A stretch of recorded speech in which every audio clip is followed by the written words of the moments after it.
Chapter 1. Women released from their cultural baggage. Jesus entered a society with many deeply instilled barriers to his teachings.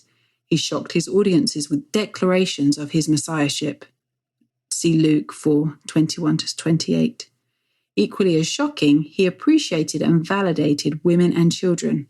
Mark chapter 14, verses 4-6, Luke 7, verse 39, Luke 10, verse 40.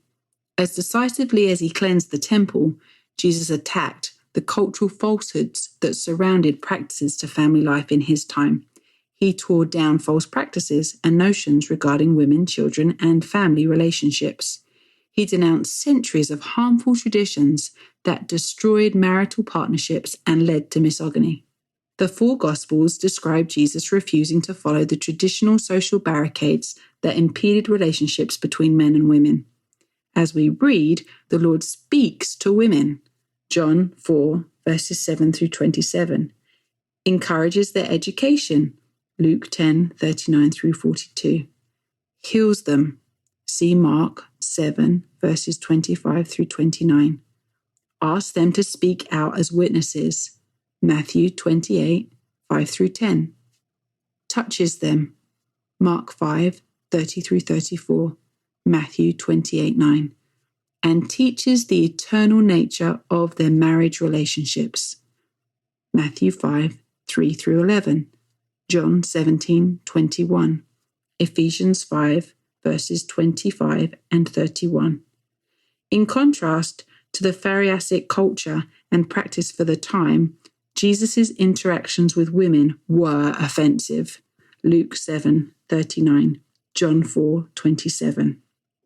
To demonstrate how dramatically Jesus changed family relationships, one must understand what family life was like and how it contrasted with what Jesus taught. By placing the Lord's teachings and doctrine within their social context, his teachings become overpowering in their significance and beauty. This chapter highlights 5 cultural customs that affected women and then contrast them with Christ's empowering changes. 1. Segregation, cultural background and baggage. Jewish Pharisaic traditions kept men and women physically segregated. Men and women should not mingle. This physical segregation led to emotional segregation, which developed into misunderstandings. Women were seen as a cause of temptation, so they were veiled, silenced, and kept away from men as much as possible. Especially in the city, Jewish women were discouraged from going outside in order to avoid being seen by men. This protocol existed in Jerusalem and extended to other large cities where Jews lived. For example, in Alexandria, the third largest city in the Greco-Roman world, the Jewish philosopher Philo, 20 BC to AD 50, described his view of the ideal separation of men and women in public.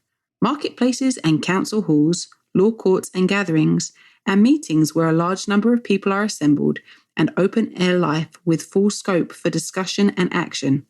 All these are suitable to men both in war and peace. The women are best suited to the indoor life, which never strays from the house.